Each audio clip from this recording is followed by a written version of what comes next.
आमतौर पर हम सब संगीत सुनते हैं, फिल्मों में, मेलों में, घरों में, टीवी, मोबाइल, कंप्यूटर, सभी जगह संगीत बजता है।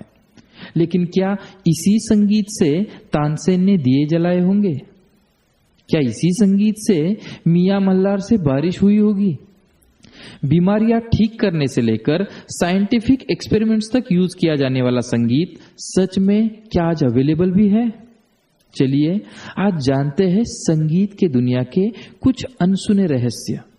मैं हूं डॉक्टर संतोष बोराड़े और आप सुन रहे हैं जीवन संगीत, स्वास्थ्य, संवाद और संगीत का वेद।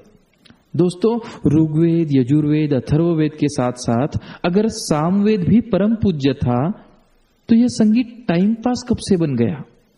भारतीय संगीत पूरी दुनिया में लोकप्रिय है, तो आप में से कितने लोग चतरंग, तराना, त्रिवट सुनते हैं? दुनिया का सबसे पुराना और प्रभावी समझा जाने वाला ध्रुपद संगीत भारत की उपज है। फिर आप में से कितने लोग ध्रुपद, धमार, टप्पा, होरी, चैती, कजरी ऐसे संगीत प्रकार सुनते हैं? आमतौर पर हम लोग फिल्मी गाने सुनते हैं और उन्हीं को संगीत समझने लगते हैं, और उसका मेन रीजन है सुगम संगीत समझने में आसान है और शास्त्रीय संगीत दिमाग के ऊपर से चला जाता है। ऐसा ही कहना होता है बहुत सारे लोगों का।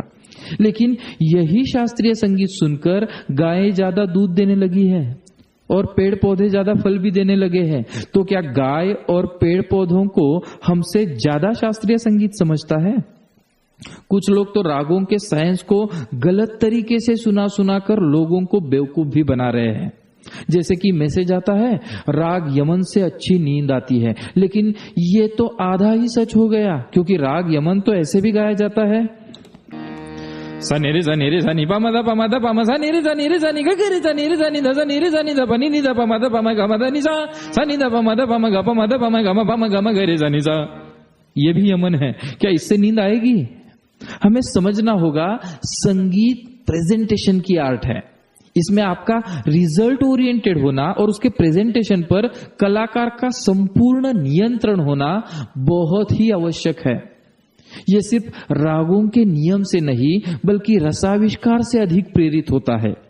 एक ही सुरावट से असंख्य रसों के गाने निकल सकते हैं, जैसे कि जब दीप जले आना, हुजूर इस कदर भी ना इतरा के चलिए, चन्ना मेरे या सुंदर ते ध्यान, रंजिशी सही दिल ही दुखाने के लिए आए हो मेरी जिंदगी में तुम बहार बनके, सलामे इश्क मेरी जा। क्या ये सभी गाने एक ही रस की निर्मित करते हैं? मनोविकास, उम्र, परिस्थिति, आध्यात्मिक अवस्था, ऐसे कई सारे पैरामीटर्स हैं जो म्यूजिक की मैजिक को चेंज कर सकते हैं, एक अलग इंपैक्ट ला सकते हैं। इसीलिए साइकोसोमैटिक डिसऑर्डर्स हो या आम जिंदगी, संगीत का इस्तेमाल थोड़ा सोच समझ कर ही करना चाहिए। मेरे पास 19 साल का एक स्टूडेंट आया, कहता है, डॉक्टर साहब कुछ मदद कीजिए, मेरी एनर्जी खत्म हो रही है, जीने का कोई उत्साह नहीं बचा। 1 महीने में 3 बार सुसाइड करने की कोशिश की उसने, और कारण उसको भी पता नहीं है। मैंने कहा, दिमाग से क्या खाते हो भाई? उसने कहा, पढ़ाई।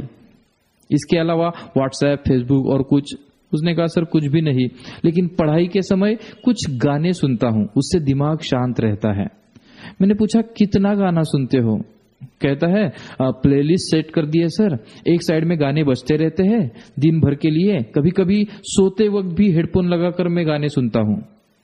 उसके शांति प्रिय गानों में पहला ही गाना था, दोस्त दोस्त ना रहा। दूसरा था, दुखी मन मेरे सुनो मेरा कहना। अब बताइए उसकी एनर्जी कैसे बढ़ेगी, उसका उत्साह कैसे रहेगा? दिन भर रफी के दर्द भरे नगमे सुनने के बाद क्या चेहरे पर एंडोर्फिन, डोपामाइन आएंगे? आपके चेहरे किसी साबुन या क्रीम से नहीं खिलते, बल्कि आपके अंदर की एनर्जी से खिलते हैं। संगीत का सही इस्तेमाल हमें जीने का नया उत्साह दे सकता है। जरूरी है पसंद नापसंद के आगे जाकर आवश्यकताओं का विचार करना चाहिए। आजकल मेनोपॉज हो या एंड्रोपॉज, स्त्री पुरुषों में उभरने वाले असंख्य नेचुरल सिम्टम्स उनके रिश्ते का अंत बन रहे हैं। किसी बीमारी से लड़ना अलग बात है, पर डॉक्टर से ही लड़ना? जी हाँ, आपके पति या पत्नी, माता पिता या फिर आपके बच्चे, ये रिश्ते आपकी बीमारी नहीं बल्कि यही सबसे बड़े डॉक्टर है। दुनिया के सभी डॉक्टर, सभी साइंस जब हाथ ऊपर कर देते हैं तो भी ये रिश्ते ही है जो आपको अकेला नहीं छोड़ते। लेकिन ऐसे सच्चे और सेहतमंद रिश्तों का संगीत क्या आप सुनते हैं? संगीत सुनने की नहीं, महसूस करने की कला है। माँ की गोद में, पिता के पुराने शर्ट में, पति के झूठे निवाले में और पत्नी की मीठी गालियों में भी संगीत बजता है। लेकिन क्या उसे सुनने वाले कान और एंजॉय करने वाला मन आपके पास है? जीवन संगीत एक प्रयास है आपके रिश्तों के इस संगीत को आप तक पहुंचाने का। आपके पारिवारिक, ऑफिशियल या निजी जिंदगी को सुरीला बनाने का। ये प्रयास सभी कर सकते हैं, बच्चों से लेकर बूढ़ों तक और गर्भ संस्कार से लेकर 90 साल के नौजवान तक। हमें सिर्फ हमारे महसूस करने की ताकत बढ़ानी होगी। फिर सुर, ताल, रागों का कुदरती अभ्यास हम में अपने आप जागने लगेगा। चाहे शास्त्रीय हो या सुगम, भजन हो या कोई पॉप म्यूजिक, संगीत की सभी शाखाएं आसान लगने लगेगी। डे टू डे लाइफ से अध्यात्म की तरफ लेकर जाने वाला ये रास्ता सिर्फ संगीत की नहीं, family bonding, emotional intelligence, interpersonal relationship, physical and mental health, ऐसी कई शाखाओं में आपकी मदद कर सकता है।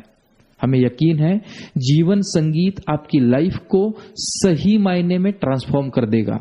सिर्फ जरूरत है आपके मानसिकता की। जीवन संगीत एक ऐसा निर्णय जो जीवन सुरीला कर दे।